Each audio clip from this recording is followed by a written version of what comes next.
So, if I can... John Hansard is the perfect place for a show. They're just with lovely you. people, I mean, aren't they? They're just so brilliant. I love Stephen.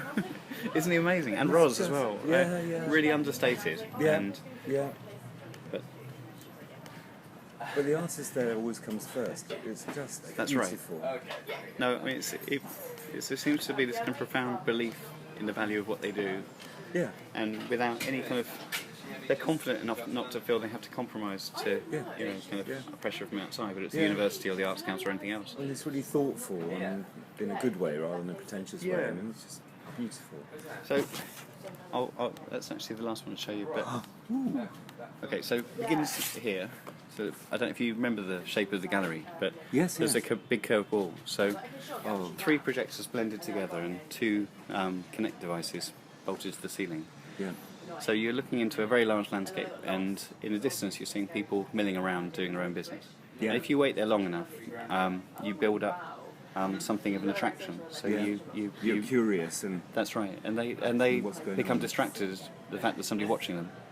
And gradually, if you wait there long enough, they'll be interrupted doing what they're doing a bit impatiently and begin to advance towards you and hang about until you leave. And so it's a latent effect. It's not like you lift your arm and they do. Yeah. But it's more that by standing there, you're interrupting the flow a little bit. Lovely. And if you go into the next room, you see a large low table, about 30 centimetres off the floor, which is about 7 metres long and about 1.7 metres across. Yeah. And it has 3 projections coming down from the ceiling where tiles have been removed. It's textured. Yeah. It's got a ton of calcium carbonate on it, which is this really nice heavy particle but fine grain. Yeah. So it won't blow in the air. Yeah.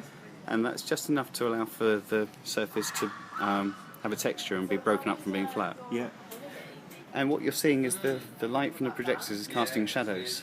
And it casts the shadows of a large-scale population migrating through the low-lying areas of the landscape. So they're reading the landscape and navigating through it. And what you probably won't realise here is that this is actually a much larger view of the section of people that you were looking in the first room.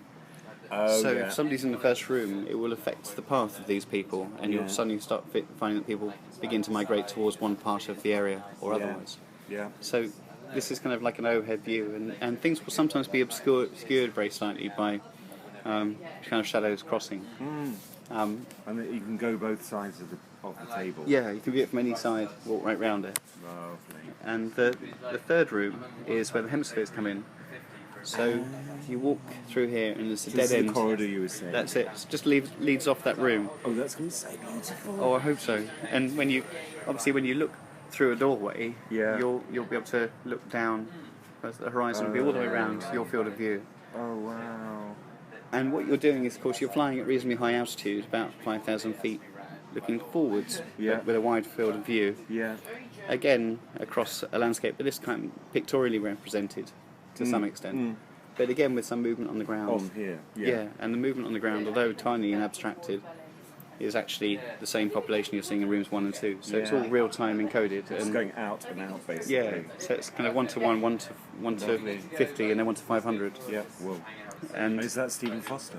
No, but hopefully it will be at some point. Yeah. And the last room, when you go in, you go out of the galleries to where the loos are. Yeah. And then double back on yourself, and there's a doorway there, and inside you can see this control centre, which is kind of halfway surveillance centre. Yeah, and it's kind of halfway between kind of like a home trader, day trader's kind of setup, and somebody in the call centre in Las Vegas. And of course, what you're seeing over here is views of maps of the drone, kind of CCTV footage of different perspectives, and you're seeing control pad with messages giving feedback in terms of the location of the cameras, and some messages which, if you read them carefully, shows that you've lost control. Yeah. And so what we begin to realise is that the movement of this is affecting what's happening on the ground as well, and so the shadows being cast could be being created by the camera, or it could be actually something which the camera's picking up, because it's all kind of abstracted. So they're all kind of mediated. Las Vegas is the control centre. Yeah, I knew it was in Arizona, so that's where it is. So yeah. People who've never ever been to Europe or anywhere. No, it's like working in Huddersfield, getting a job in a call centre. But there is an element of video games in this. Yeah, in fact, I think they encourage people to be trained up on video games first. Yeah. And it's but what's interesting is that they are army or air force, but they've got no. Well, they're so far removed from the reality of what they're doing. Yeah. But also so are we as outsiders. Completely. And I suppose the thing that I'm interested in terms of your experience, which is much deeper than mine, is kind of this kind of... No, I'm not sure it is at all. Well, it isn't. It's all touristic, isn't it? No, you've been involved deeply in a very long engagement with a place that's been struggling. And also, in a way, taking a project to Iraq was really kind of much more ambitious than me simply taking myself. Yeah. And yeah. Trying to, I don't know, kind of in a way negotiate those various kind of preconceptions of participants, of coordinators, of people high up in systems and people on the ground, and how you kind of accommodate that complexity and how you deal with a much more simplified view which is relayed back to us and our peers through more conventional media. Yeah. Yeah. I mean, partly for me it's about the rules of engagement. And it's the military. There seems to be such a lack of any understanding of what the culture of a place is and what the history is. Yeah. And yet that is what defines us all. So if we imagine London being invaded by Iraq, right. I don't know how quite that would happen. Or drones from Kabul. They'd probably have PowerPoint presentations like we've had, kind of saying, this is the culture of England. Yeah. But that sense of understanding, which, culture is very often the cause of these conflicts, right? Aren't they? And it's a clash of civilizations over millennia. But at our peril, we fail to really give any account of that in what is seen as a technical, military, or political kind of operation, and that's where things completely fail. Right. From the Northern Ireland experience, that history and that culture is deeply at the root of the problem. But potentially, the history and the culture is also part of the solution, and we're in that stage, I think, at the moment of trying to move from one to the other, from the future being informed not just by the present but by the past. But quite how to do that is the trick.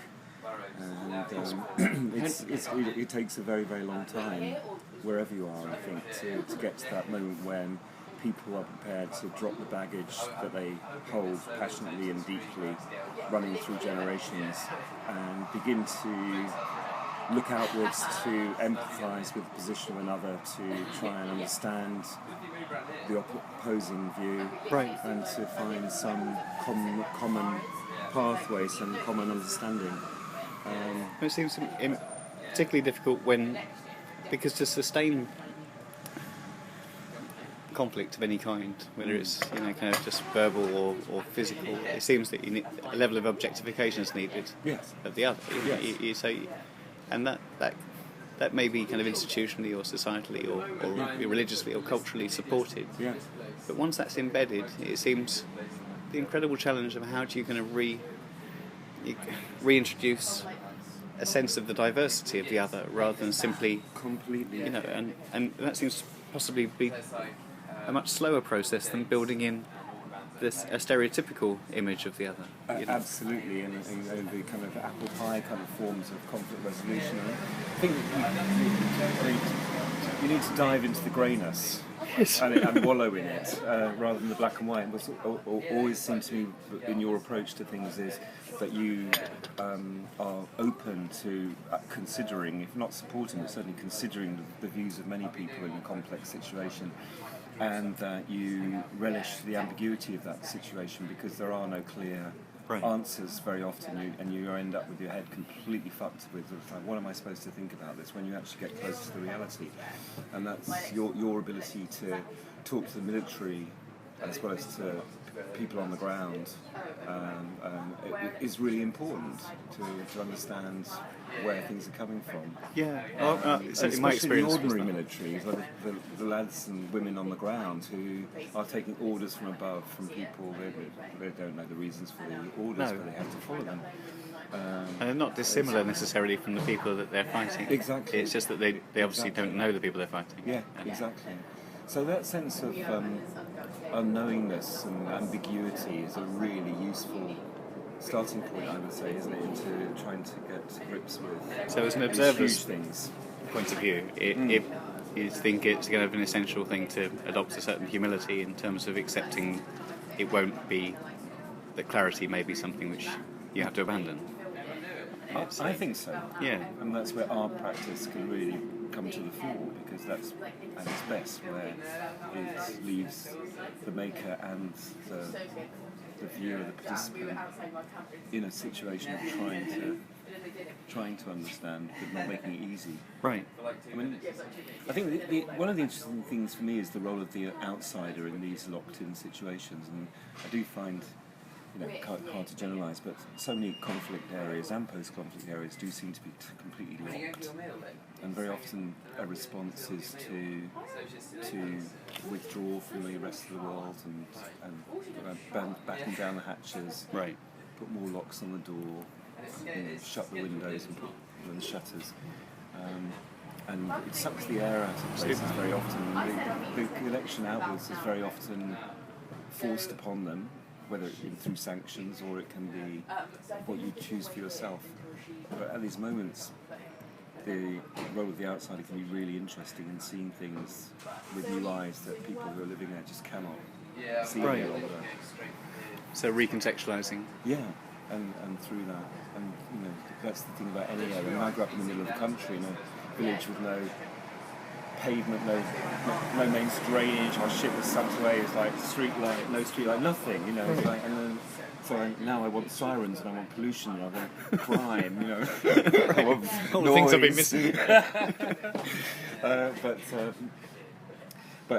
Yeah, I think certainly from the Northern Ireland experience and with Derry, that sense of outward connection inwards and outwards is vital for the future and building a much more positive place to be in. I can see that's kind of a vital approach, but I wondered, in Derry, was it difficult to try and, I suppose, evangelise that message when it's so much easier to transmit a message of simple security of vision rather than one of ambiguity? Yeah. I mean, through press or through politics, strong, simple views. They seem to be easier for people to digest or to capture ears than more considered prevarications, which maybe would be more valuable. And I wonder how you dealt with that in the kind of politics of the. Because your role was to feed back as well, wasn't it? Yeah, well, and partly to kind of talk about this relationship with London, because that's the root of the Troubles, is the relationship with this city of London. And, and that's not always easy, to be the Londoner. So you represented London, yeah. The London ambassador, or Derry's ambassador in the city of London. And to make these new cultural partnerships and other broader partnerships with people who might be interested. I think a lot of people there are just fed up of anyone. All they can see is the conflicts and the troubles. And there is so much more to understand. I mean, there are conflict junkies out there who completely dwell on it and will not let it go. Most of Associated Press editing and that kind of thing. Yeah. All the major news agencies are addicted to conflict. And it's legitimate, I suppose, because they're serious events, and they're very simple to claim they're serious events if somebody dies. But a serious event being that. I remember there was a news story that was fascinating. It was some years ago now, but it was a village in Palestine that was both Jewish and Palestinian, where people had refused to allow for their village to become segregated, and that made the news. And I was so fascinated by the fact that there have been people close enough to notice that that was happening, or that had become a message which was possible to explain. Yeah, yeah. But it seems that the quiet reconciliation, which is normally at an individual level, is much harder to picture or to portray than the massive mobilisation of one community against another. Exactly, and very often wherever you are, and I love the sound of that. So wherever you are in the world, it's women who so often have been at the forefront of that first steps and of the, as you said, the quiet, more intimate movement towards. It's certainly been the case in Northern Ireland. It's certainly been the case in Derry, and I would say in most places it's the men who largely do the fighting and the women who are there, even during the fighting. Well, there was a well-known women's group, wasn't there, in Northern Ireland that was... Yeah, were the first to work across the sectarian divide. But there's also, I think, what goes on in these places. I was talking to somebody yesterday about this of the everyday, and certainly, I was saying she was about to go to Belfast, and Belfast, through the Troubles and today, had the highest grossing Marks and Spencers in the United Kingdom.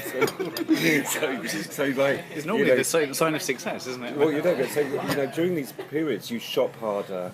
Oh, really? You dance harder, you fuck harder. It's I think there was that sense of being in a place where it's like a heightened reality.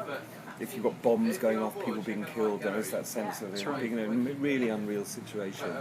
And so life therefore becomes more vivid, more vibrant for many, and then you consider very fundamental questions about the value of life and of love and of family and friends and love. And anyway, that was our speculation. It's like, yes, you shop harder, you fuck harder. Marks and Spencers were the beneficiary of that. Never occurred to me. But it's that sense that everyday life goes on. There's a conspiracy there, You might not do one in Marks and Spencers, but anyway. But no, I think that there is that sense. But now, for there, I think there is a sense of everyone just wants it to be over, and especially for young people, there's now a huge number of young people who've never even known the Troubles at all, and don't want to be trapped by that any longer. And that's why in that little film about Londonderry, remember this beautiful moment of the Gormley body on the wall, when he had 4 on there, which went up in the late 80s. His grandfather's from Derry. Oh, I didn't know. Right. And I don't remember this film. It's like the woman on the left goes, "I am Derry," and the man on the right goes, "I am Londonderry," and the kid in the main square goes, "I am legendary." It's just like that sense of, don't trap me in your old people's arguments, your sectarian woes, because I want the same as every other child in the United Kingdom and everywhere else. Right. In terms of opportunity and sense of joy and a future, which is in the old positions is held back. And of course that makes sense when you see it, isn't it? Because it's obviously the way that we interact as well. We never accept that our views are entirely conditioned by one of the cultural attributes which we might have to tick a box on a form for. Yeah. But the strange thing is that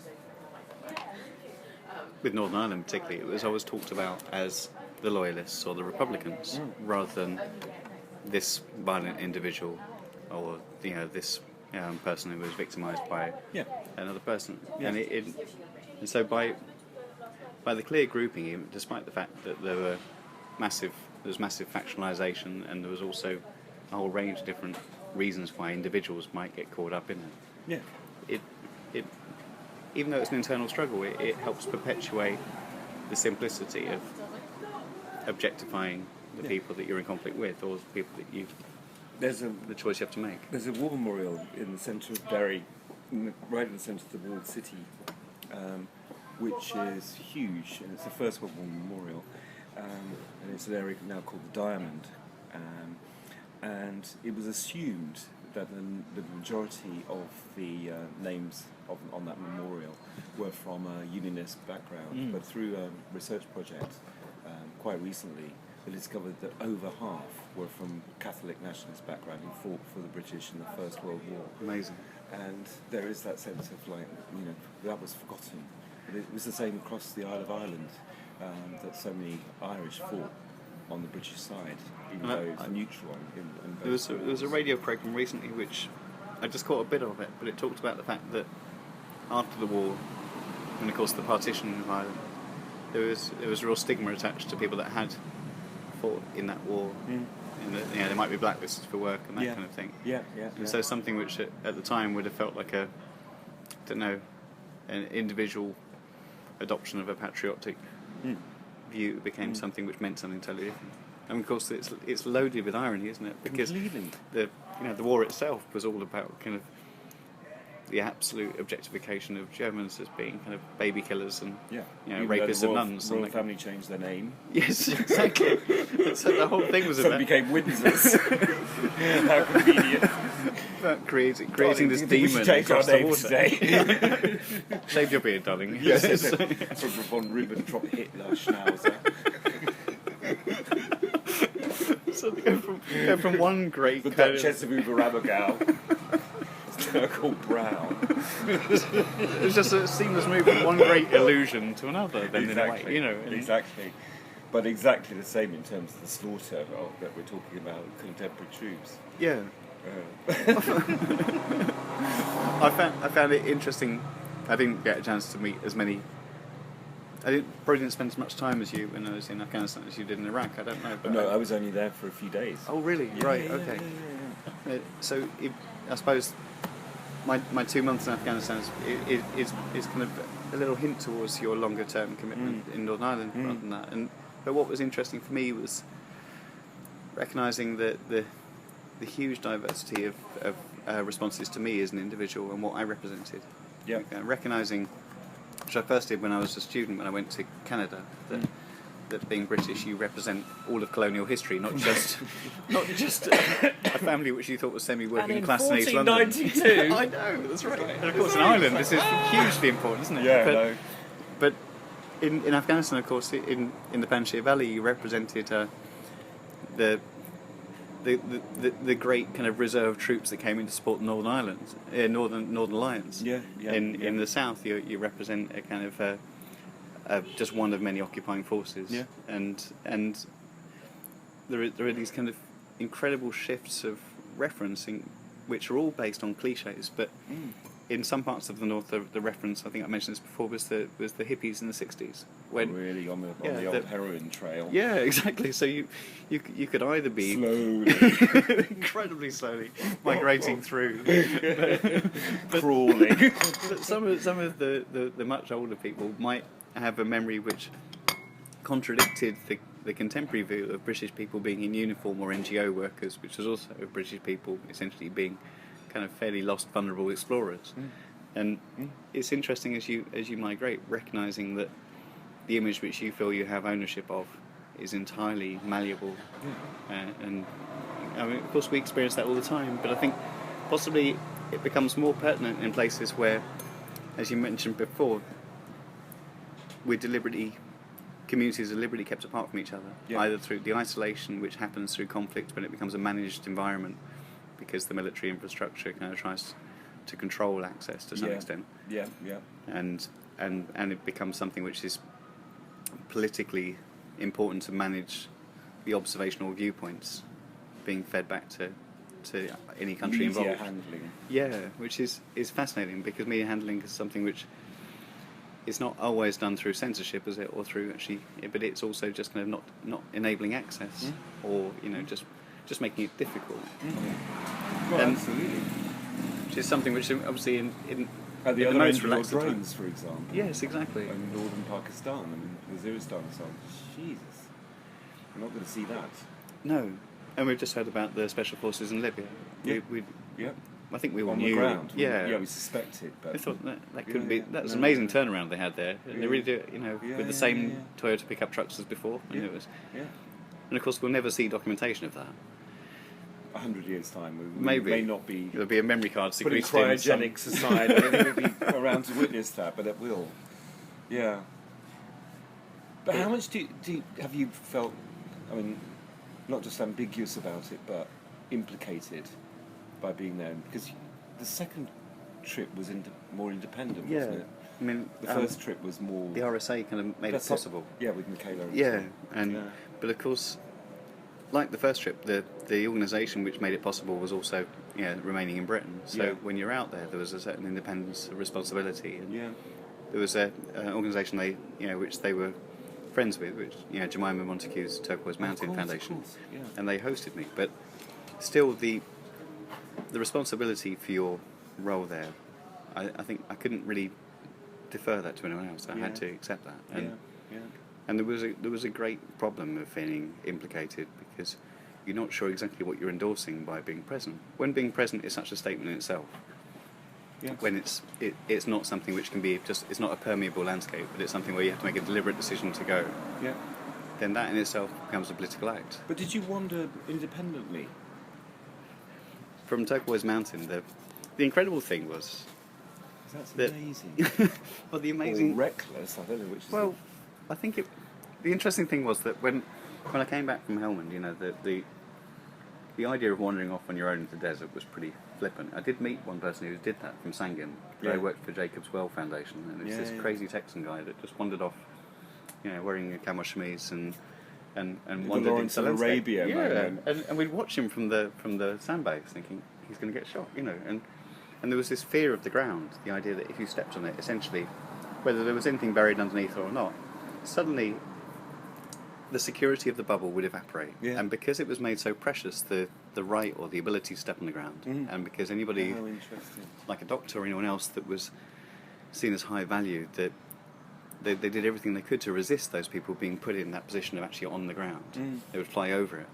There was a strange kind of exoticisation of what happened beyond the sandbag. So when I met with Jemima in London saying I'd like to go back, and she talked about it, I said, well, should I retain my body armour? And, kind of, how dangerous would it be? She said, oh no, we go for walks in the hills. And, we go for trips and that kind of thing. And when I got there, essentially, I met other people that, all from extraordinary backgrounds, whether architects or kind of translators or taxi drivers, that were also willing to make these kind of trips. And so I travelled across with a small group of people, with a couple of people through Mazar-e Sharif to Balkh, which is right across the north, and it was extraordinary because we were just with a friendly taxi driver making this kind of crazy journey, and you get out of the taxi when you saw what you thought you might be important Zoroastrian remain or something, just wander up a hill, get to the top of it and realise that you probably shouldn't be there. But it was this incredible sense of owning your own decisions rather than deferring to an institution. Quite liberating, But I don't think it was so much. I think the risk was fairly moderate because it was very unexpected to see people wandering freely, so people weren't really geared up ready to respond in a certain way to that. In a way that the military response or the aggressive response is something which is quite hard, I think, to just generate on the fly. I think it's something which you have to precondition yourself to lose the normal boundaries you have in terms of engagement with human beings, and that in the most violent situations that can break down to the point where everybody is a threat, and people kind of appear to be simply kind of violence seems to be available without any kind of conditional kind of judgment. But in many circumstances where it's been relatively peaceful for a time, or where the violence has been quite focused between different groups, if you fall outside those groups, suddenly it takes slightly longer for the decision making of whether it's reasonable to actually move once again beyond the retreat of your normal moral code. Did you ever meet Andy Salmon? No, I don't think so. Who was the last? It was the in charge of the troops as they withdrew from Basra. Oh right, no. And he did an event at St Barnabas in Soho, the Globe Hemisphere area, and we mustn't talk about hemispheres. No, like we that. must not. No, no. But he was amazing. He now works for NATO. Right. But he started out life. Oh well, he learned. I think Brazilian, I think was his degree, or something obscure. So he wasn't military. He was civil service. No, he was military. Right. He was, whatever the rank would be, but he was the senior person there. But he, in these moments, and he talked very passionately about what was done to the Marsh Arabs, and then that area of Basra was just such a beautiful place prior to the Gulf War. And people come from all the way across the Middle East and India as a place of rest and useful fruit and flowers and luscious and Garden of Eden type of thing, and then the rest followed. But there was a point at which he decided that the British were just hiding behind these sandbags, and he instructed his forces to go out into the streets to go to the market, to go and just actually start talking to people or communicating with people, and so on and so on. Not in some kind of, maybe in some kind of soft power diplomacy way, but he just wanted people to actually make this connection. And it would be great for you to talk to him at some point, because he now thinks we need a third way, if you like. Right. Absolutely, and new strategies from the very beginning. And he's very critical of the military kind of strategy in that part of Iraq, and more broadly, although he was absolutely part of it. But on reflection, just thinks that it could have been so different. Yeah, no, I completely agree with that.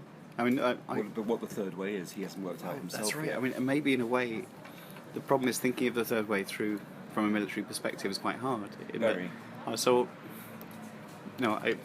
I travelled through the Panjshir Valley on my own with just one other person.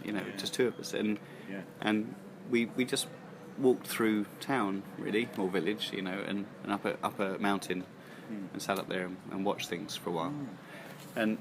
A bit like looking at your work here in a way. Tiny sheep in the distance. That's right. Yeah. We found all the paths which networked across the mountain ridges, which people must use to escape from or to take vantage points to fire at the Russians going through the valley and that kind of thing.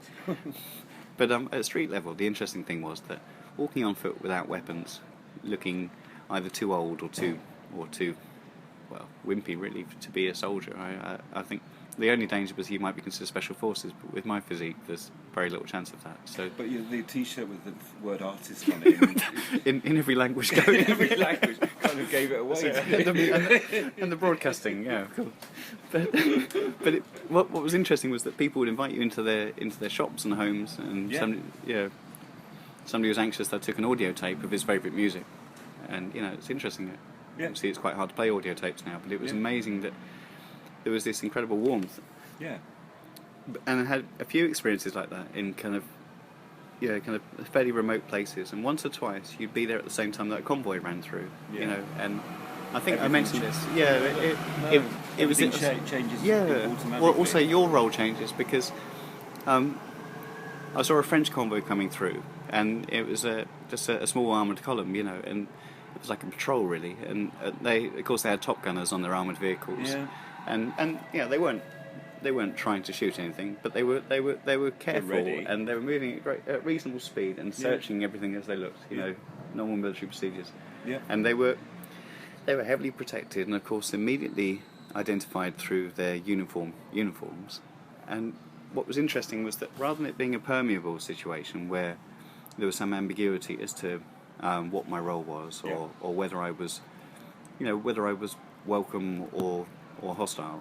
Suddenly there was amazing polarisation on the street where, the funny thing was that I found I was polarised against the French, and it wasn't that I wasn't aggressive to them, but as they went past, stirred up the dust. No, sorry. I really quite like French people, but it was. No, I'm joking. The interesting thing was that as they raced through the village, and the guy's donkey got scared, and the dust kind of covered us over and everything. There was an immediate feeling that they're not part of the same community or world that I'm living in. It was that what you were seeing was the boundary between two worlds, and also an inherent suspicion and a knowledge of the fact that they could only see you as something other than them, being reinforced by every layer of armour and every layer of protection. And the hard and the soft. And just the mobile boundaries which people carried. It wasn't they were carrying the sandbags with them and the wire with them. So any conversation could only be done through the boundary which existed through the uniform they were wearing. and through the identified role they had, which was to be part of an institutionalised opinion rather than individual judgment. Well, that's really interesting then. So, as you as a non-armoured individual are able to have this conversation and this connection, this standing side by side in a way the military never could possibly. Well, not without abandoning all of their protection. And in some ways that might be entirely foolhardy. The question was whether you were safer in a way by not immediately identifying yourself as hostile, but also losing all your protection, or whether retreating behind the layers of, But maybe that's a really interesting role for someone called an artist, because you're more than, I mean, are you an artist? Yeah, I think so. Right. Yeah, I haven't really found a good collective term otherwise. No. But it's kind of an artist plus, really. But if that's potentially part of the third way, then, isn't it? Yeah, I think so. I mean, the interesting thing is the military have their own third way, of course, which used to be called CIMIC, and now it's called transformation. And it was civil-military cooperation, and there were small, there were small teams of people, whether Danish or British, that would be where their role would be specifically to build consent, and so they're military, but they're essentially in areas where it's not pluralistic enough to allow the NGOs to work freely, or the NGOs maybe are feeling too vulnerable. So they're taking on tasks which look like NGO roles, but they're still within chain of command, which is the same one which is trying to work towards a military agenda. So as well as kind of maybe supporting women's groups, building bridges, making schools and that kind of thing, there's also a very clear understanding that there's an agenda which isn't hidden but is overt, which is to win consent to avoid the small number of military being overrun by a large number of hostile population. It's about, kind of in a way, the part of the military campaign. And although the actual acts they were doing seemed indistinguishable in some ways from certain NGO organisations, the fact that it was clearly identified as not simply a moral decision to do this, but something where it was Machiavellian. So it's a tactical decision. It undermined the integrity of that and separated out the ownership of the object. The thing that occurred to me when I came back was that, of course, that quiet process of winning consent is something which is just as actively has to be just as actively kind of pursued in Britain as it does over there. In that, a small population of military being able to represent a country of 60 million people. The only way to do it is by tacit approval or consent of the large population. Well, India in going back centuries is the same thing, isn't it? How the hell, or anywhere, the British Empire, how the fuck did they do it? Well, that's right. How can you possibly have enough human beings to police completely all of this as a hostile huge world? areas of the world? It's quite extraordinary. But there's also this kind of strange thing about a population back home that has never witnessed extreme violence, essentially not protesting against violence being propagated by the country. In our name. And I suppose that's the consent I meant. In a way, it's less about keeping order here, but more about stopping, kind of a very strong reaction against the whole principle of military activity elsewhere. And then there's the huge question of what happens when the conflict, active conflict, has finished. And Iraq is in ruins, isn't it? I mean, it's in a complete mess. And I only know northern Iraq, Kurdistan Iraq, and very briefly, but it was really quite distressing to see the state that they're in of, what has quite substantial natural resources. But then after the military, and very often there's an overlap, the corporations are rushing in there to do the land grab. Or what Andy Salmon. Well, they travel with the military. Gold rush. And so, in that area in Kurdistan, Iraq, it's American corporations, Turkish and Chinese, who own most of anything. And then you've got the NGOs doing incredibly valuable work, but a lot of it is in the same mindset of helping, of aiding, of charity mode, thinking. And then there's, from my perspective, and I don't know these very well, but not enough consideration given to building up from the ground, to recognising local, latent, indigenous talent, skill, hopes. and aspirations, and doing it that way around. So it's all coming down on people. It takes longer to do that, doesn't it? Because you have to generations. Yeah, and I saw the same. Where although they weren't carrying weapons, they would still be having private security and driving in armoured white vehicles. Yeah, and the chance of a Red Cross worker being allowed to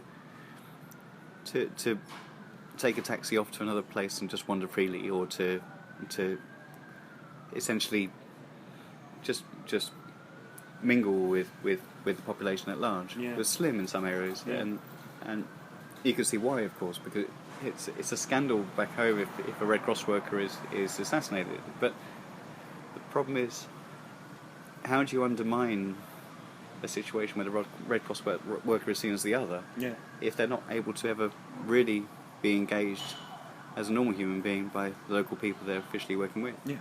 And it's this kind of interesting impasse, which is... Yeah, and then local people who do work with them are seen as collaborators and not to be trusted. Or otherwise exploited labour. Yeah. And rather than being kind of empowered.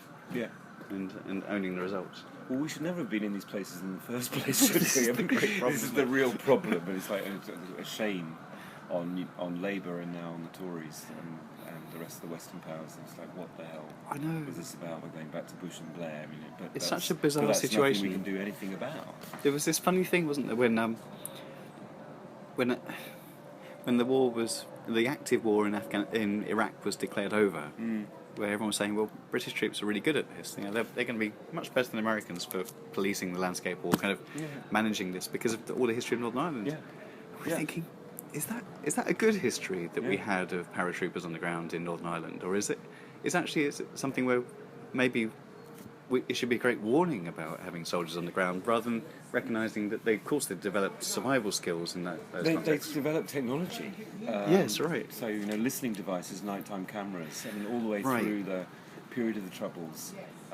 It was very much Northern Ireland that was at the forefront of that.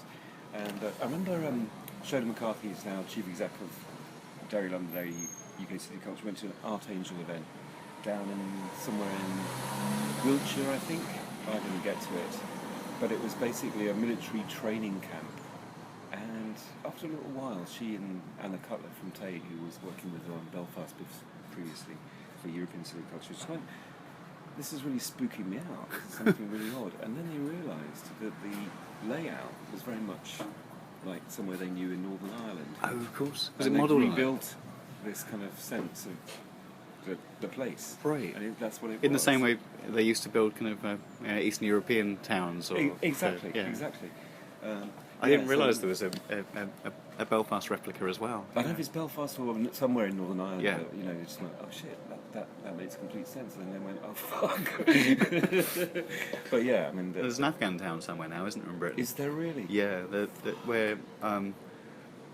You've got to do a project there, David. Well, wouldn't it be? Well, I expect it's quite hard to access, but there are Afghan expatriates populating it, of course, that kind of take the roles of being local people as a training ground. And it's not people with boot polish and well, no, I don't. I think it's actually people that like can a carry-on movie. I expect there's probably some kind of approximation to tribal kind of like region and that kind of thing, but so it's really kind of anybody who has some link with Afghanistan probably is okay. But the bizarre thing is, of course, it's building up the kind of rules of engagement and kind of standard ways of engaging with people, which are very different from the ones that we would learn as normal members of civilian society. And introducing, kind of don't improvise this. This is how you engage with the other. And But that's with Culture and Conflict as a project, which is really trying to understand it's going to take some time. Right. What really goes on? What the role of the artist and culture is in the conflict and post-conflict situation, and it's many roles. But I'd like to think, if it's somebody on the ground who's from there, lives there, or somebody who's coming from somewhere else, that it's genuinely about social and community development and about building confidence, about building the future in a really positive way, as well as potentially reflecting back to the outside world and what's really going on there, which is a really powerful role that we don't get from the mainstream media at all. We didn't get that from around Northern Ireland. It was just you only saw it when there was a bomb. I mean, how did you deal with the mainstream representations of things that you were aware of in Northern Ireland? Well, I mean, I'm only an outsider in that situation, but they have to live with it. But you probably had a deeper awareness of the actual facts of what had been going on. I mean, I think the whole bid basis is about telling a new story. Right. It's as simple as that. And it's telling a new story to people in the city who are locked into one story, and that's that. So this is a very complex story, and one that may not be just one story, but it's a very big story. And from that, the two kind of main building blocks are joyous celebration, that in a post-conflict place you can have that and should have that, right, in all kinds of ways, and there's no problem in Ireland in having any form of joyous celebration.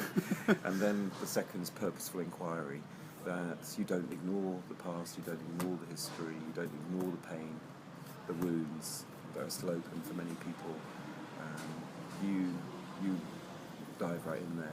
Right. But you do it purposefully, so it's not just about weeping and wailing and blaming, and you're actually trying to understand what happened.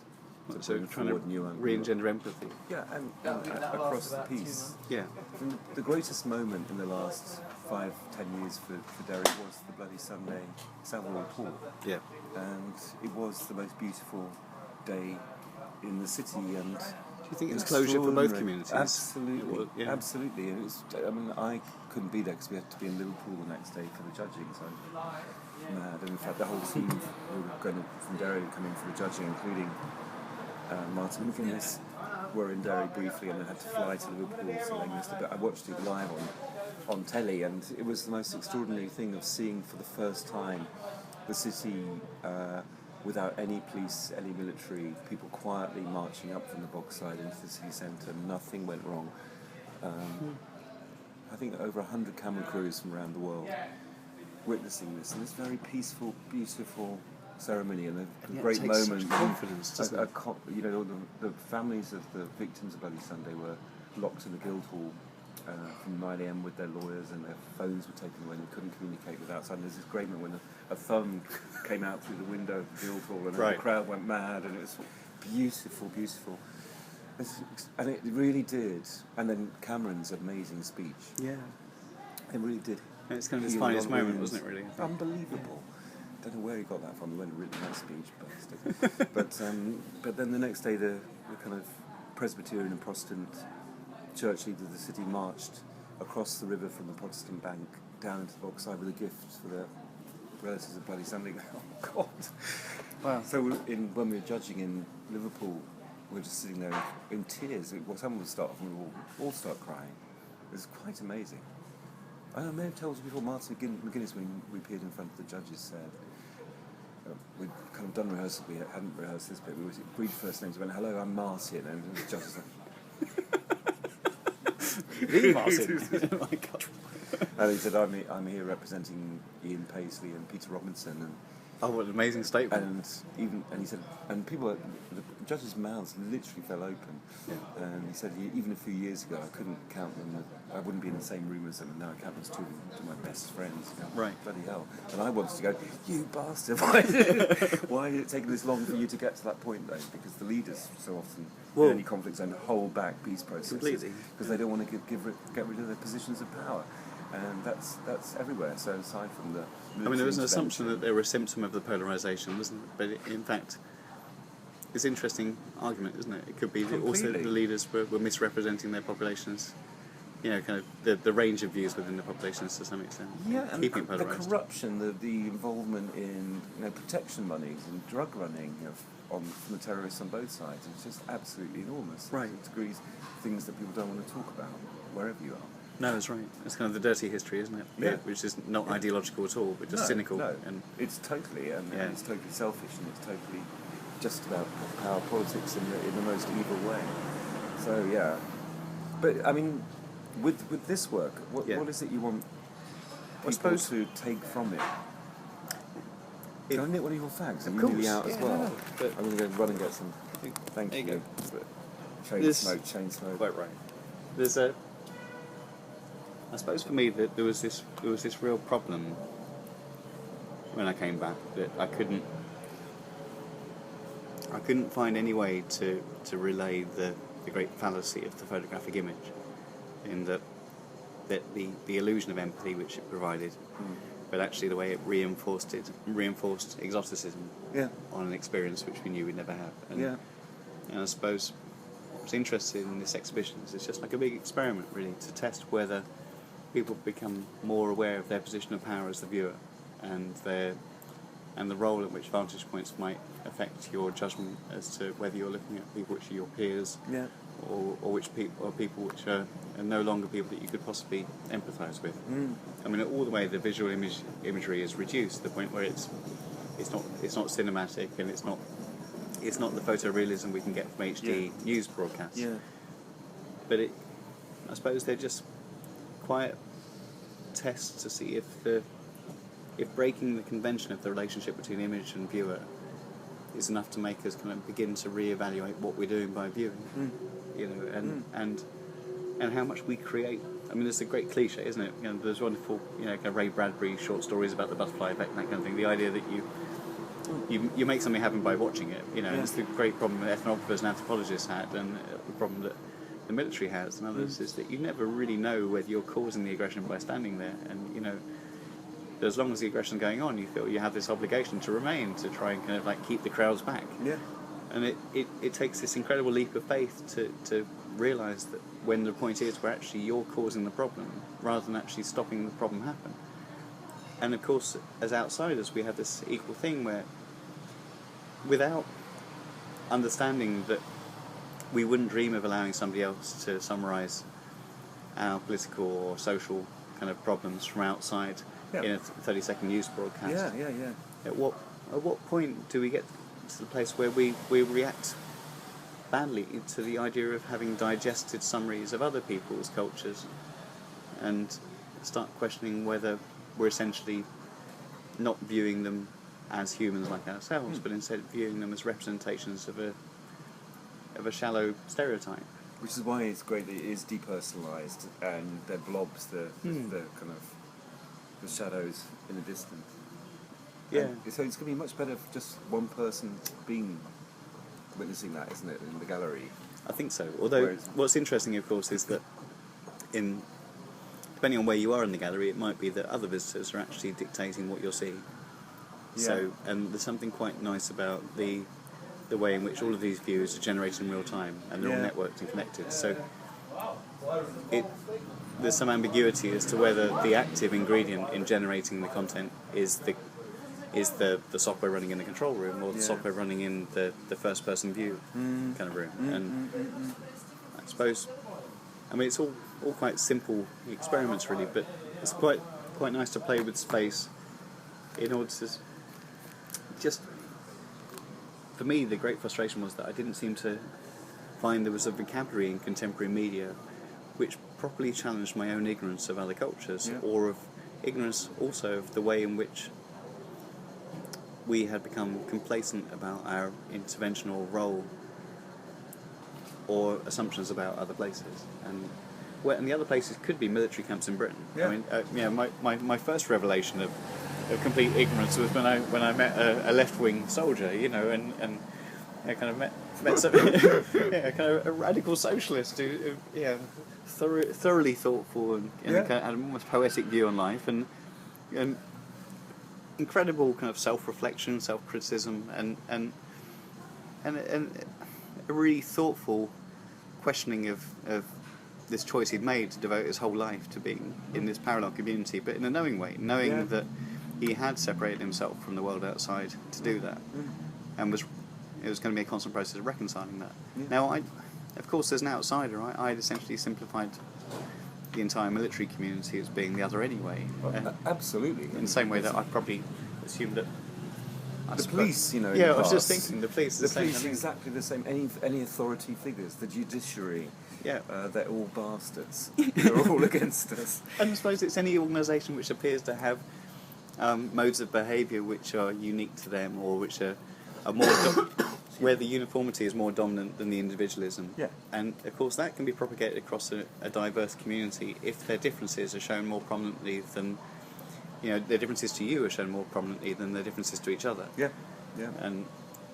But maybe that's part of the third way, is not just about different qualities and types of conversations on the ground, but actually back here in terms of military training college, in terms of military intelligence forces, if they had a broader conversation as part of learning to be part of the military at many levels, not just at the elite. I don't know, I'm just speculating, but it could be quite interesting in terms of something thinking differently and seeing differently. Their role would have to change, though, to allow that to be... Thank you.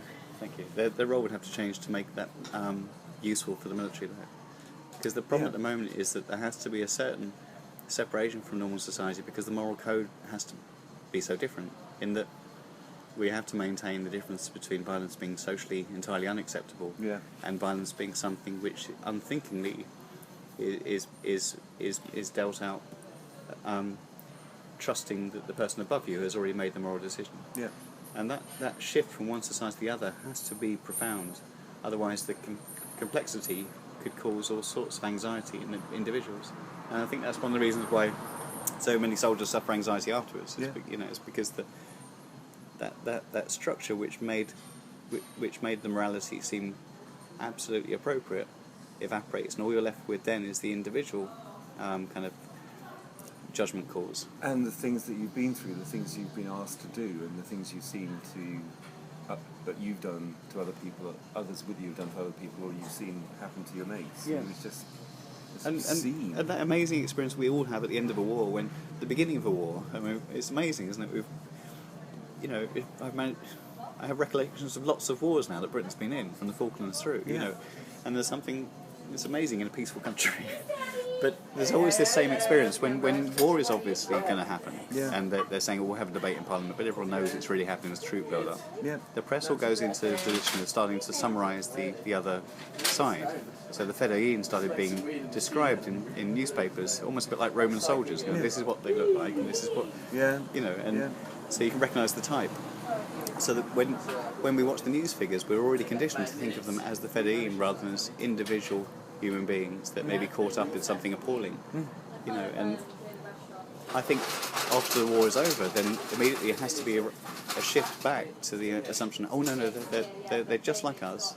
It's part of the world community. But they are. Well, of course. That's the core basic thing, isn't it? But then how do you reconcile the fact that for 10 years or so, we've been shooting them if they are just like us?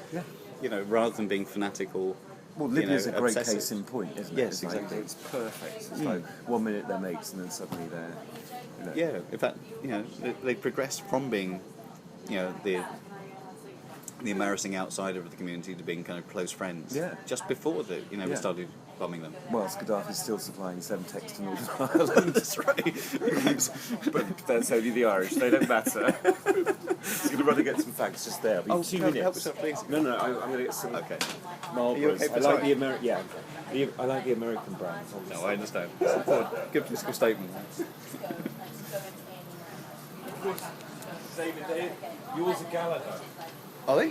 They're Belfast family. Oh, I didn't realise.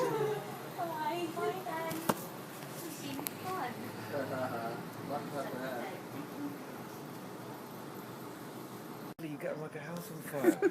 So Fidian has this company called Soda, and he invented this Soda Play, which is a online construction thing. It's really lovely.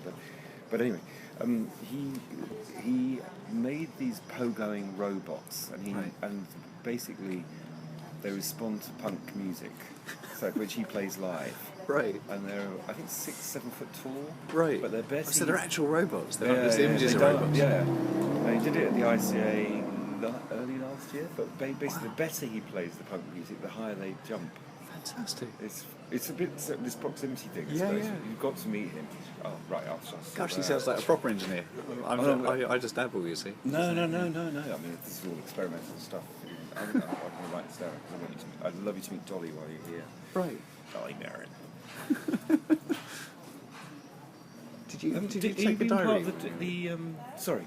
Sorry, go on. The drones group. No, I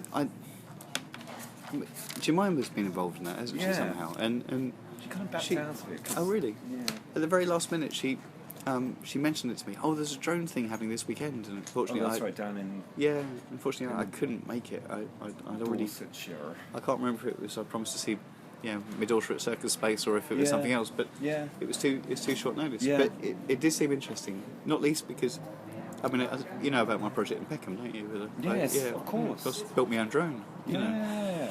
I'm going to remind you. Not quite as robust as the military one, but.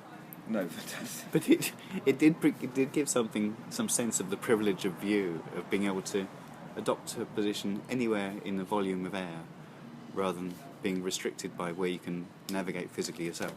Yeah. And just say that's my vantage point, and it was a kind of bizarre kind of ownership of space, you know. Where's the drone now? It's in my workshop. It's suspended upside down in my workshop to remind me that when life goes quiet again, I'll learn how to fly it in a way that's not lethal to other people. Well, I think after the 26th of July, I should fly it over the Olympic site and see what happens. Wouldn't it be interesting? Yeah. Amazing to see if it gets shot down. That's what I think. It? Yeah. Don't you think? I mean, I do. It's like, what is it? A ridiculous number of troops coming onto London streets, and then. I wonder how they can protect against things like that. I mean, the funny thing about the Olympics, of course, is that we didn't get tickets, but we live very close. We live in Hackney, of course. And so the strange thing is that after the site was kind of declared, gradually you found yourself being excluded from it. The blue fences went up, of course, and the Greenway got closed for a while. Moved away. Yeah, and I heard. Obviously, lots of artist studios disappeared because they're within perimeter, so lots of artists still migrated around there. And I heard stories of artists being picked up on security camera and interviewed by people under the Terrorism Act because they were wandering around the canals and that kind of thing. As artists always did. Yeah. And so there's this funny thing. Carpenter's Road and all of that stuff. Yeah. Well, there's still a community, of course, in Hackney Wick, but it's much smaller. But the strange thing is that you can feel what's happening is that gradually, as the value of the target is getting bigger, that more and more you are being seen as the threat, as not being part of the institution. Everybody outside is gradually being seen as more of a threat rather than a member of the community. Yeah. And essentially, in a very modest way, what we're getting is the experience of being outside the wire for something which, as we know, will have certain military components. So have surface-to-air missiles, well, that kind of thing. About flying jets across London. That's right. It's an awful lot of Chinooks flying over the area over the really? years. Yeah, I mean it's it's amazing sound. Apocalypse now, isn't it? And the chance of a Chinook landing anywhere in London, apart from Hyde Park, is quite slim. Maybe, I suppose. They're big things, though. Not very convenient for landing on a building. No. But spotted them a lot over when there've been royal events, when there've been not just as flypasts, but when the riots are happening, that kind of thing. And it's interesting recognising that, of course, all of the infrastructure to separate one community from another is built into the country. It's just in reserve. I used to be fascinated by the Cold. In the Cold War, of course, I was very fascinated by the emergency powers that could be invoked, and the possibility that from a complex, slightly improvised society, suddenly you would have something where clear kind of order would be established, where people would be categorised. And I think, when you've seen The Lives of Others, do you remember that film? Yes, isn't it beautiful? That's beautiful. I mean, just really, in terms of some of the issues we're talking about, that ambiguity, empathy, seeing the other side, and that's extraordinary. It is, and that, I mean, where the system of government becomes so present within life. I think, in a way, I always found it peculiar that civilian landscapes, which are not designed to be defensible, that they could somehow be imagined within a war, and that if the Cold War was the idea, how would you defend the civilian landscape against this kind of unknown belligerent threat? And of course it's useless to be defended. We don't all have shutters on our windows, and we don't have bunkers built in our gardens. I was about saying gas masks, given the chemical weapons threats we're going to face. Right, of course. Jesus, it's like you can't stop it. Yeah, and the impotence of that became very clear with the kind of protect and survive type advice, didn't it? How foolish that was, and the beautiful Raymond Briggs, cartoon book, When the Wind Blows. And I suppose that kind of haunted me a little bit, really. But it was also this. When I was at college, a friendly arts officer in Eastleigh decided that he was going to let I think he'd gone to school with one of the other people at art school, and he volunteered to let us take over a Civil Defence Emergency Control Centre bunker under a park, Bloody hell. which had been decommissioned, of course. But it had been decommissioned just by closing the door, Yeah. not by emptying everything left as a fag packet. And kind of like 3 tons of wet wipes and that kind of thing. A generator which would break down instantly. Yeah. In fact, we broke it down by trying to power a couple of infrared sensors I was off going to it. say, it's pure Dad's army, isn't it? It was. And an A4 folder which had the procedures for, kind of little plastic cheapy folder, but inside it had the names of councillors that would become in charge of food distribution or in charge of all the emergency planning stuff. And the blast radius is if the bomb landed in Southampton or in London, and percentage dead and that kind of thing, and the procedures for maintaining control while government was re-established. And of course, I suppose the fascinating thing about it was that, of course, it was ridiculous in that the council in Eastleigh didn't have the capacity to declare martial law, and they wouldn't have been very effective. They would have survived 14 days underground and come up, and it'd be all over, really. But the idea that you could move from being a representative, kind of essentially a local councillor is an amateur, aren't they? They're shopkeepers, local business people that have taken the butcher. Yeah, exactly. The solicitor. Instead of being a member of the community, you separate yourself from the community and look at the community as being statistical, being kind of a series of trends, series of problems and tasks, and there's this incredible transition from complexity to simplicity, which happens in emergency. Or apparent simplicity. Yeah, well, that's right. Brutal simplicity. Yeah, superimposed, and obviously, it doesn't mean it exists really, but it exists in terms of the perception or the management of the situation. You're making me think of the zombie movie in Stoke Newton. What was it called? Oh, I love zombie movies. There's the British one. Oh, yeah, 28 Days Later, that one. No. Come back to me. It's absolutely brilliant, though. I mean, zombie movies, of course, they have this... Simon Pegg. Oh, yes. Oh, that's right. Oh, yeah, Shaun of the Dead. Shaun of the Dead. Yeah. Makes me think of that. It's like, yeah. They're all against us. I have often wondered if it was 1939, what I would do. Me too.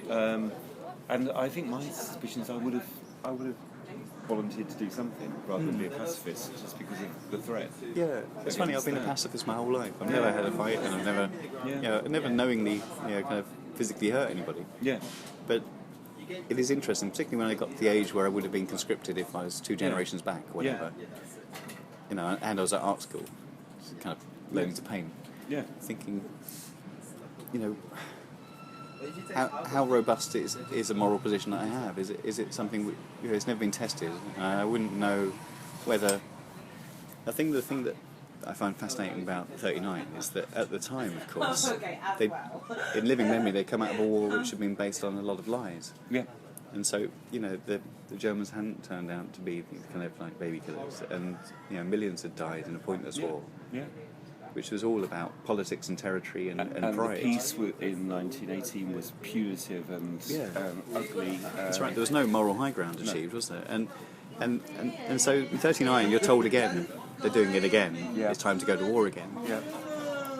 How could you possibly know that retrospectively it'd be seen as a just war? Because of how could you trust the government to believe that something like the Holocaust might be discovered, and that you would feel however much suffering and sacrifice potentially history would look back as saying it had to be fought. And I suppose that. But I think the bombs on London in 1940 might have given something away. Yes, possibly. But we were bombing them as well, weren't we? Yeah, we were. We bombed Hamburg first, didn't we? Yeah. And Southampton and Coventry first. Coventry was it first, yeah. That's right, and that was almost rumoured to be an accident, wasn't it? It was that the Churchill knew it was going to happen and let it happen. Right. It's back to your thing about population centres. It's like, well, let's let that one go. I suppose that in a kind of disastrous way, it made everybody feel part of the war, didn't it? And it was no longer possible to abstract it. Yeah. Well, the cathedral went. I had one grandfather who was in the First World War and became a Quaker afterwards. And he was a fire warden in the Second World War. He stood on top of buildings pointing out where the fires were and that kind of thing. And like a fire watcher. yeah, exactly. Wow. So yeah, that's right. In East London? Or? No, he was in the Midlands. He worked for Cadbury's, you know. Oh, is he? Oh. Yeah. So I mean, my family. I was born in London, but my family's from other parts of Britain. But I didn't know him. You know, he died when I was 3. But there was this fascinating idea that he would have gone through something like the First World War and then had to develop his own moral code. It flashed. Is that on? I think it is. Yeah. Blimey, I like. But and But was your dad? Did your dad do military service? no, he didn't. Mine did. Right. Yeah. No, it's interesting. I'm not sure if my dad. National services. That's right. I don't know if it had ended by then or if it was actually that because he went to college he'd avoided it or deferred it long enough. Yeah. But no, he was kind of baby boom generation, I suppose. So it might have just ended by the time he was conscripted wage. Yeah. Funny thing. I think the thing that interests me about previous conflicts and the reason why I wondered about the conscription issue or the idea of actually being dragged into a war when going through a very peaceful life was because I've always been bemused or confused by how a population has returned to a form of sanity after going through that. And you know, my granddad that lived much longer, that I knew quite well, was one of the most moderate gentlemen I've ever known. Yeah. And how can you go through a brutalising experience at that level, when all of society has as well, and then return to a point where you re-adopt moderation to that extent? I suppose I find it fascinating that the kind of normal parameters of existence are abandoned and then can be reinstated. But at the same time, if you're really thoughtful and caring and loving, it must affect you deeply, as you were saying, that people are now affected coming back from service and literally have trauma and mental health. Exactly. In total war, the whole of society must have been traumatised for that. But it's not documented in the same way because it was just impossible to document because the scale was so vast. Now we emote a pencil falling off the table, don't we? That's right. It's just something ridiculous. Angst-ridden if I lose our network. Some flowers. Pencils falling off the table. It's actually got to a stage of public emoting where you lose the kind of sense of it in a way. Right. But it's just on it with everything, isn't it? So we've got to the point in a way where we're so protected everybody from brutality. Well, that's right. In fact, it's important to, isn't it? Yeah. Sorry, I interrupted. But no, I think that's true, and I think one of the interesting things is that we're not. It's very unusual for anyone to be hit in a pub, you know. It's kind of like, whereas when I was a kid, it wasn't that unusual actually for people to meet up and fight some pubs. But the any view of violence is so shocking now that it is a traumatic experience to be a witness to it. Yeah. And in some ways, you could see that as a progression, kind of like a very sensible progression away from the idea that kind of loss of control is tolerable or necessary in contemporary society. And but for me, that flags up this bizarre anomaly, which is that we still engage in war. And that, how is it that it hasn't permeated a macro strategy as well as micro, in that individually it's really seen as abhorrent if somebody kind of exacts revenge on somebody, or is kind of vigilante and kind of makes a simplistic judgment about others. So next we've got Syria and Iran in the firing lines, haven't we? And it seems inevitable that at least one of them eventually will happen, doesn't it? Yeah. I mean, I suppose the only thing which might slow the move to it is the economic crisis, and it becomes slightly less viable. Yes. Yeah. But there's no. But we could send the Greeks. There must be some way to use the crisis to our advantage. Yeah, exactly. 50% youth unemployment in Spain. Job done. Well, exactly. I mean, that was one of the great catalysts for the Second World War, wasn't it? It was the Depression. Yeah, so, absolutely. Yeah, war was a great employment engine. Yeah, and completely. And they'll be using the equipment we've supplied them against us. Right. Yeah, which is a great tradition in Britain, isn't it? Yeah, that we sell arms and then we end up fighting. Give me your gun. I'll sort it for you. You don't want to do it that way. Here's the manual. keep some people employed in one part of Britain while sending other ones to fight against the weapons. And But that's the thing. In other countries, there is a general collective angst about engaging in the practice of war. Well, Germany particularly for obvious reasons. I mean, this is the wonderful thing about the Welcome Project, was that it taught, and kind of after being really affected by the context coming back, and feeling that level of complicity you hinted at before, feeling a sense of empathy for British soldiers and other soldiers. That's nothing to be ashamed of. No, I mean, I did feel guilty. A human being, yeah.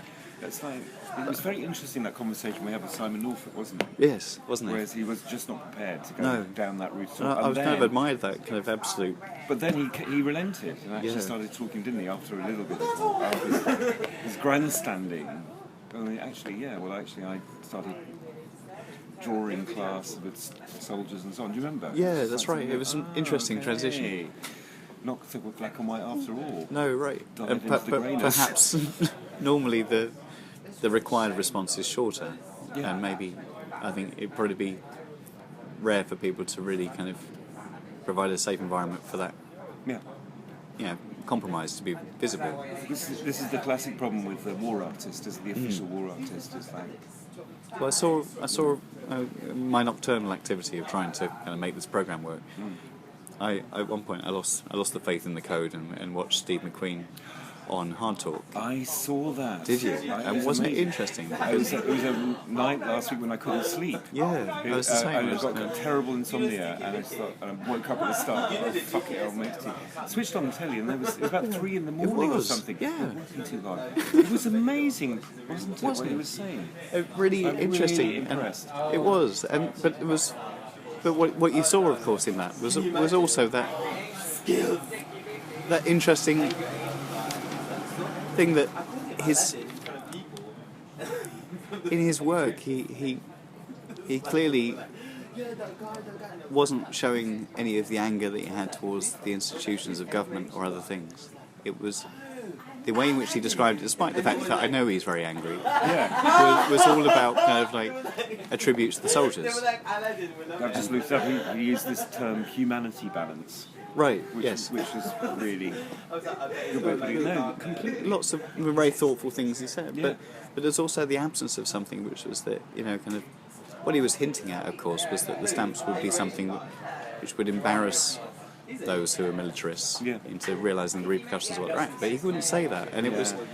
In another country, it would be a much more welcome thing to say, actually, that war is a tragic, primitive act.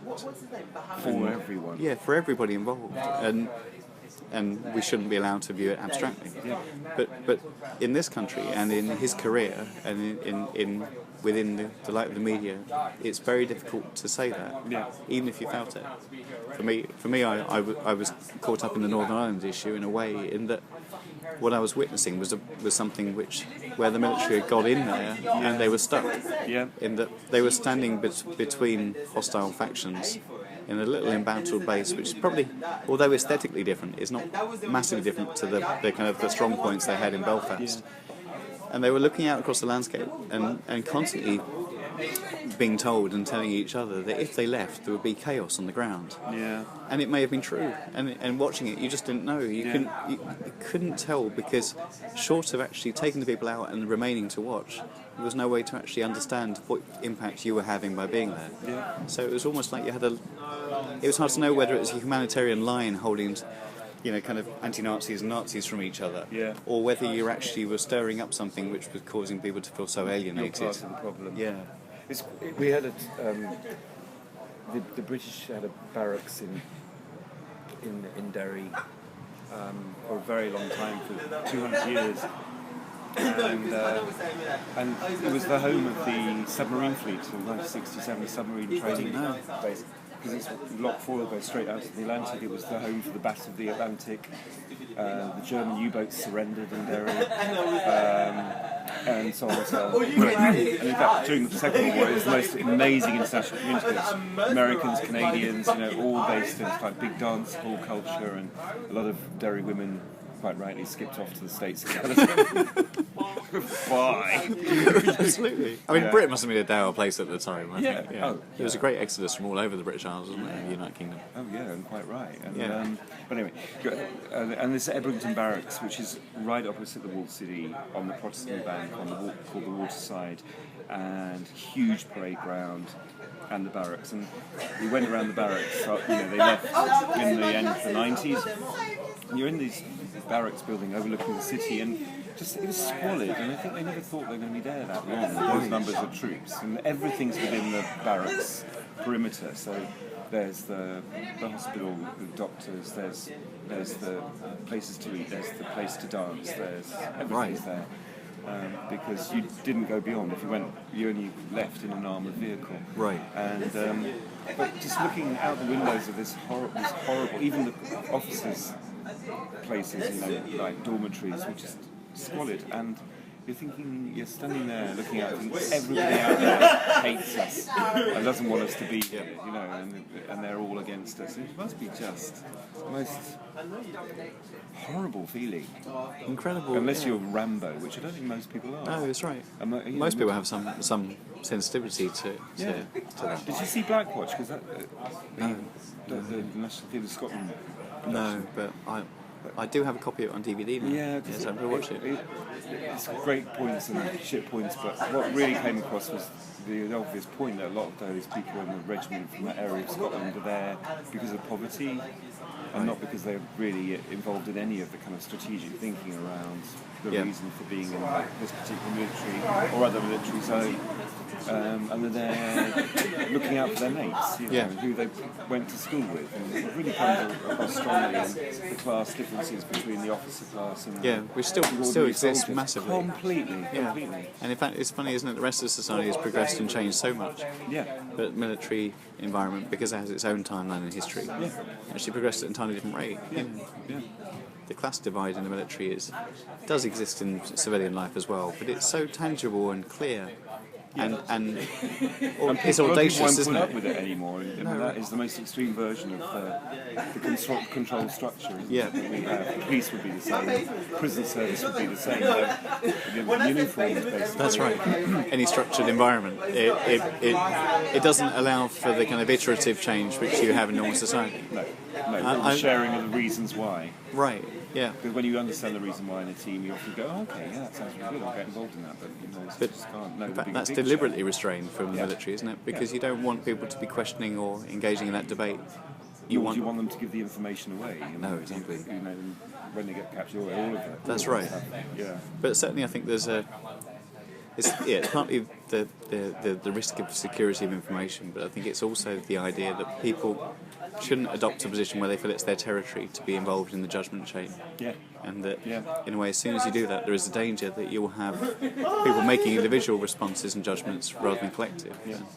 The great irony for me was watching a culture which is so controlled in that way being used to try and instantiate pluralist democracy, when in a way it's the least democratic component of contemporary life. The ironies of that. It is interesting because although you have some incredibly thoughtful, intelligent people within the military, it's probably the worst training ground possible for understanding how to trust people, despite the fact they may vote for somebody you hate to rule them. And that lack of control, which is embodied within liberal democracy, which you must accept in order for democracy to work. And now that's where, with your piece, the most extreme version of the warfare to come, with Obama having withdrawn the troops from the Middle East largely, is sitting in Las Vegas, dropping drones. Well, it's the ideal, isn't it, in a way? Right. No on-the-ground involvement at all. Perfect. And no clean war. no messy emotional engagement with the enemy. Exactly. Exactly. It remains something which is really simply horrific. strategic. I mean, it looks really beautiful from the images shown me, in a rather alarming way. Yeah. But it's not beautiful in that sense. It's just a blur of headfuck, isn't it? Well, it's also in terms of then at that end. It's just absolutely. I suppose it's the same interest I have in maps. Maps can be beautiful, and city plans can be beautiful. There can be an elegance to the way the geometry works. Yeah. But the more beautiful they are, or the more abstracted they are, and informative in a way. The more they inform us about geography, the less they can explain about the personal human condition of living there. Yeah. But they give us the confidence to believe that we understand the shape of a city. So we look at a map of Prague, we really feel we understand, okay, it radiates out this way, Wenceslas Square's there, as if we know it more than if we'd been lost there.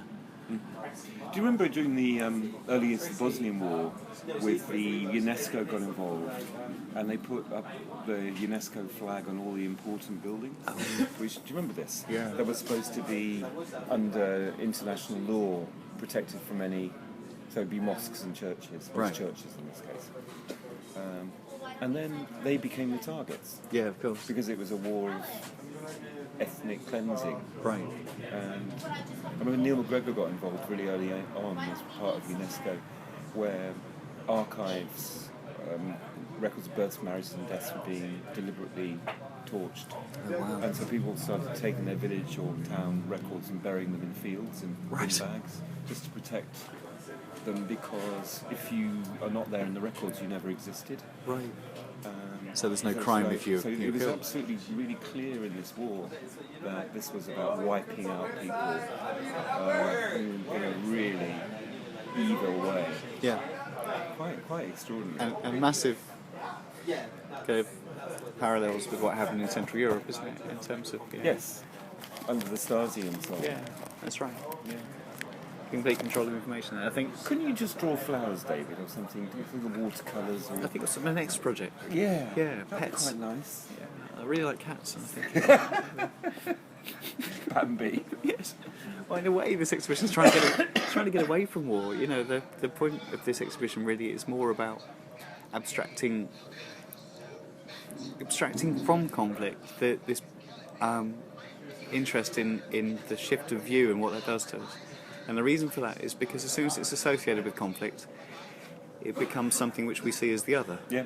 And so, apart from a rare group of journalists and individuals that have spent time in conflict zones and feel, in a way, that it is their territory, the You vast won't read it majority, like that. no, it becomes You could be the exoticized. most beautiful beach or the desert Yeah. or whatever. But But it's once you know that this is what it's suggesting, it will completely change. So your first reading That's right, and we lose will come empathy without- with it. Yeah. It's not personal experience anymore. It's somebody else's concept of experience, and there's no way it can threaten or challenge your own perception of life because it's a different life. I mean, I also like the Mount Olympus moment. which one's that? Zeus, when you're looking into the hemispheres. Yes. Hemispheres. glad we can't pick that No, up. but from above. Yes. You know, you're on the top of the mountain looking down on Yeah, people may be able to make judgment, but that's very much a military perspective. it is, or a master planning perspective. Or a politician's perspective, the president's perspective, but you actually can't see anything. Yes, exactly. That's the whole point, isn't it? It becomes just aestheticized entirely. And it looks beautiful, it's not there. Yeah, no, that's right. No possibility of engagement at all. No, and however nasty the experience might be of inhabiting the space below you, that's really abstracted to the point where all that's interesting really is the way in which the human interacts with the landscape from a distance. You know, Yeah. and it was interesting in Sangam. We'd look out and people would describe the population they could see working in the river as being biblical. Yeah. You know, and they were seen as being kind of like almost a beautiful part of the landscape. You know, rather than kind of like, I know that man there, or that, that woman there means something to me, or that child is. It's just a part of the mass. It's It becomes part of the landscape. texture of the background. Yeah.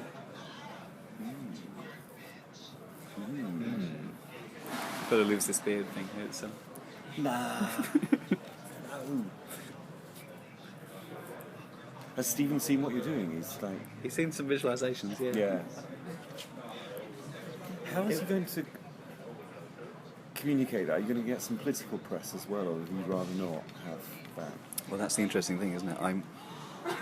You don't want the the work closed down into a narrow narrative. No, I mean it's funny. You know what I mean? It's yeah. like how to keep it open, but at the same time, there's things you're saying with this.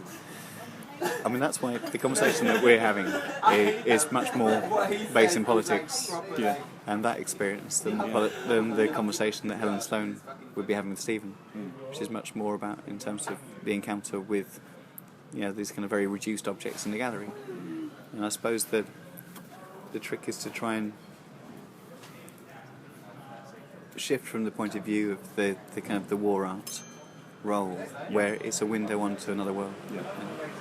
Only, but also, I mean, the funny thing is that, I worked in Texas briefly.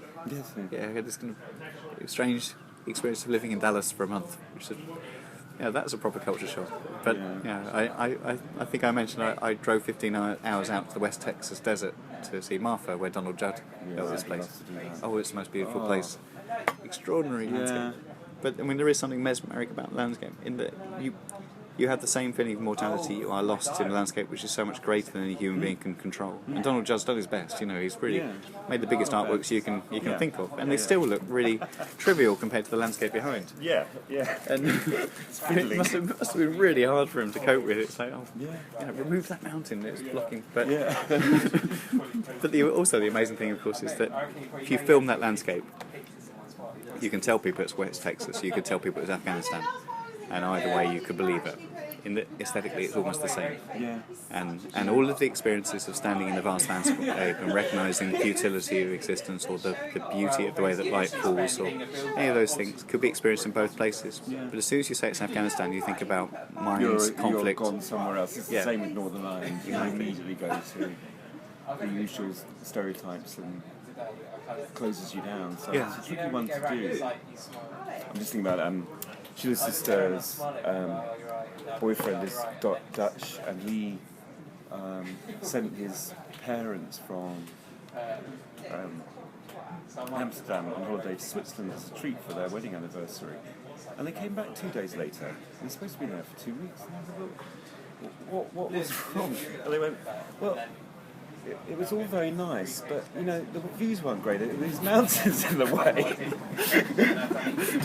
Just used to the Dutch. Right. There were mountains in the way. The sky was too small. That's quite lovely. That's going to be tricky, isn't it? Yeah. About how to talk about this publicly. Yeah, I think you're right. And I suppose it very much depends on whether there is whether it's possible to construct something where it successfully does make a direct response from image to viewer at any point. Because if it does, then in a way that transcends the contextual explanation, in that you may already have created a narrative or an expectation, and that can be subverted or contextualised later. Well, it'd be good. Let's find out what's happening with the drones group from Jamaica. Because Clive Stafford Smith, I know, is still involved. You remember, he's the lawyers representing people in Guantanamo. Right. Which is just he's quite an amazing 10th birthday. person. I think I've seen him occasionally doing kind of little snippets on the news. Yeah, but I think his intention was to raise awareness in this country about just the sheer existence of drones. Yeah. And I don't know that my consciousness is raised by any of this talk, because I've not heard anything. It's been quite quiet, hasn't it? Yeah. But it would be... What date's of the show? It's the 11th of February through till, I think, the end of March. And about the 10th of March, there's a planned kind of one-day symposium. And it's interesting because that symposium is very much geared around questions which are broader than the artwork, in terms of the politicisation of the image, the role that culture can have. And I mentioned this to Michaela during your absence. Sorry. I was so anxious, if possible. No, I'm sorry. No, you mustn't be sorry. I know what it's like when you're swamped. But it's I suppose what I found interesting is both you and Michaela have both had kind of wrestled with these challenges. Is there a role within conflict for culture? Is there a role for the observer? How can you interact with contemporary politics without simply providing another superficial view, and or as an apology for. Well, that's right. And it's simply adopting one of the roles. Yeah, and indeed, culture can absolutely get in the way and be absolutely part of the problem. Yeah. And then it gets marketised, and you end up with it in some image grabbed from one place, selling for millions in art Dubai. Well, that's the bizarre thing, isn't it? When the view is commodified as well. Yeah. And Dolly was just saying, there's this one image at the big photo fair in Paris, and one huge image of this guy had a kind of mortar off his face, a black guy in Niger or something like that. And it's just absolutely obscene, you know, that this was like beyond life size. Right. To the exhibition, she got it on the phone and went, "That's horrendous." Still living. So what the hell is that about? What the hell is that about? no, All kinds of did you go to the Venice Biennial this year? Did you go to the Venice Biennial this year? No, I might bump into my ex-wife, you know. Oh, so really? Yeah, complicated. Useful number of canals, but no. But there were a number of exhibits which had really graphic portrayals of kind of war casualties. Yeah. And they really upset me, you know. And it was interesting because I've talked before about, you know, kind of the strange kind of insulation we have from the reality of war. But the problem for me was that it was the aestheticisation of the war, rather than it didn't make you kind of begin to think of these people as individuals. They became more as objects, and it transported you even further from your own role within conflict. Yeah. Which can only be sustained through the consent of people like me and you. We are implicated as well, it's not just the troops. But instead we look at the barbaric acts of others and think that's terrible. Yeah. But that's actually a very safe place to sustain war. Yeah. Absolutely, and it just confirms everything you already know. So often. Not taking it to another place. Well, I was interested in possibly having you present in the catalogue and maybe trying to persuade me. I'll come out with a load of bollocks. Well, yeah, no. But talk to Michaela if you get a chance. Well, that's right. I was also thinking maybe it might be nice to try and invite Michaela and if you're available to the symposium as well. There might be kind of be part of the audience and just chip in maybe to the conversation as it leads on, because I'm sure Stephen and yourself have got ideas, and it is in John Hansard. Yeah. It's in the university, so I'm sure involving as it always does the university team and so on. But yeah, we'd love to be there. Yeah, brilliant. I'll email through an invite. Yeah. But it was, I suppose, the documentation of that discussion, which should hopefully be less about my specific, subjective, limited experience and more about a broader conversation, will be something which hopefully be written up. Yeah. It might, end up being quite a valuable, pluralistic response to things. Yeah. I suppose I see the exhibition as being just another limited, subjective response from me, but possibly. So rather than being summative, it's part of a broader discussion, really. Looking good. Yeah. No, good. Marvellous. Aye. Did you ever keep a diary in any of these places? No, I wish I had. I'd love to go back to Iraq, but I'd love to go to Baghdad particularly. Yeah. It's not the time to go. I mean, You went for the exhibition, but you must have had to go before to plan it. no. Only went for the thing. How amazing. The symposium. So that must have been an incredible culture shock to try and kind of capture a sense of where you are in such a short time. It was, and it was very complicated because it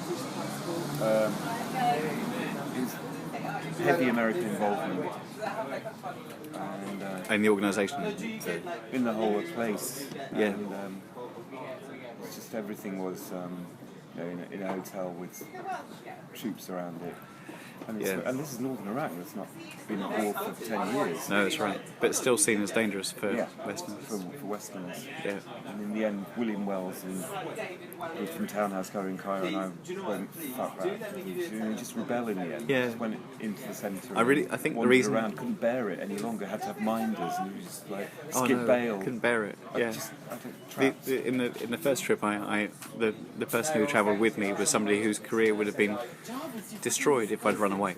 Yeah. And he wasn't a media handler, but he was essentially responsible for my safety when we both managed to get permission to go to Sangin. Yeah, he could have been demoted or lost his pension or anything. Yeah. And so there's a reason why I didn't jump in the armoured car to run across to Inkerman, because I was desperate at that point, so claustrophobic and felt so impotent. And I think that's one of the reasons why in the second trip I was so anxious to wander as freely as I could. And I told you, I went to the ambassador once. And he asked. I think Jemima had discussed my previous trip and realised that it might be of interest to them, and they convened a special meeting of all the military chiefs and civilian chiefs, and I had to kind of basically present my experiences of Helmand because none of them had been. And so amazing. I wore a suit, of course, thinking, of course. and this is the funny thing because Jemima said, bring a suit rather than a body armour, and but I decided to walk there, so I walked through the markets and kind of like through all the streets, and I got quite lost in Kabul, and eventually I found my way to the embassy and in the posh area. Yeah, well, it wasn't. I don't know. It was odd. It was like on this. It had razor wire all around it, and sandbags and stuff, and a Gurkha regiment that's stationed there, and a big pole which is normally only opened for vehicles, and to arrive on foot, it kind of breached all protocols. So covered in dust in my pinstripe suit. Long hair and a big beard, because I'd grown my beard as long as I could, to try not to show respect. And they were just looking at me going, "Where are you from? How did you get it?" And I pulled out my British passport. I have travelled many days. It was like I don't know, some weird David Livingstone moment. Kind of pulled out my British passport, and they were like, they had to ring it through. And it was so funny because I was standing there with their semi-automatic rifles, kind of like staring out into a landscape which was hostile, and at the same point I'd just been mingling with all those hostile people, being treated really nicely and having a really fascinating day. Well, that's absolutely part of the third way, though, isn't it? It's that interaction that the troops can't do. That's right. Something to be thought about a lot more about what might purposely happen in those encounters in the longer term, in terms of just people getting used to the conversation, but then language is such a problem, isn't it? Yeah, that's right. But then you can communicate with the eyes and with the smiles and gestures. And it is possible to learn other languages, isn't it? But also, it may be that thing of actually recognising that as an outsider you can never provide an authoritative view. And it was, you mentioned that there might be a role for artists or cultural organisations within conflict zones, and I think that's possible in the same way that artists or cultural organisations can operate outside their own territory in Europe or in England. But there's always a kind of a humbling acceptance that you can't provide a solution. You can simply provide an object or an idea which will shift the perspective very slightly, or the debate. And so people that know much more about what they're looking at will still know more about it, but there may be something else which stirs up a slightly different conversation because of the addition. Exactly. I remember so well with the Channel 4 Big Art project I was involved with, where the nominations from around the country with like Mum, whose daughter was a heroin using prostitutes in East Glasgow, just half a mile from George Square, from the city centre, wanted art to deal with the drug dealing and prostitution problem in that area of Glasgow, and then a young woman who saw her best friend shot dead outside Edmonton train station, North London, wants art to deal with the gun crime problem. Right. And the conversations were, can art do that? But more importantly, should art do that? And the answer has to be a very loud no in both cases. Yeah. Because that's not what is there to do. But the absolute shifting perspectives, making the stable unstable. Well, in the same way that an Iraqi artist spending time with me in England has an impact on my understanding of England. Yeah. But it doesn't. I think the trick for artists is to know it's to know the limitations, isn't it? In terms of the only thing we're experts in is our own lives. But we can be involved in a pluralistic debate as long as our views retained as being subjective and also modest. Able to have conversations outwards through not being quite so entrenched in one position. Potentially. I mean, obviously, morally, we'll maybe have some standards. Yes. Not demoralised, but certainly able to understand a broader range of perspectives is one of the beauties of it, isn't it? And I think it's made much easier when your job doesn't involve a clear role, and that your position will naturally shift as your ideas do. Whereas if you're in charge of food aid or something like that, your role can't shift freely to thinking, actually, I'm more interested in what happens with the doctors that are conscripted into... But I often think if you're working with these extremities of conflict, which are in military situations most often, or inter-tribal or whatever, then when you come back to a domestic situation and you look at the conflict that still exists in communities, between communities, here in London, around the United Kingdom, what are the lessons you might learn from out there that you can bring back into here? The things like emerging riots and gang warfare and so on. I think that those kind of connections have been made. I think that's right, and there isn't really a natural kind of policy kind of conduit where experiences which aren't authoritative but are representative can be kind of entered into discussions. I think it's interesting. As you go higher up, things have to become more abstracted, so it becomes very hard to reincorporate the subjective. And it's, I like that. Well, I'm going to push on. Yeah, we've got to go. Yeah. Thanks so much for your time. How exciting this project is. It's very, very beautiful. It's lovely for me. And important. For me, it's kind of exorcising of something, which is that strange experience of... I got a chance to fly in a Cessna recently, and kind of a friend he was a fireman, and he passed his pilot's license, and he flew me right up to the edge of the London exclusion zone. Bloody hell! And it was the most beautiful experience to see the landscape which I know from above, And actually, when I came back from Afghanistan, I got a chance to...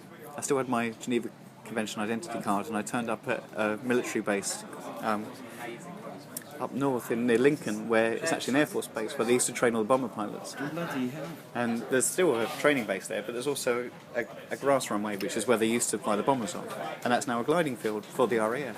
Jeez. And they let me come in, because I had my Geneva Convention card, and I got to fly for an hour and a half in a glider plane. Solo? No,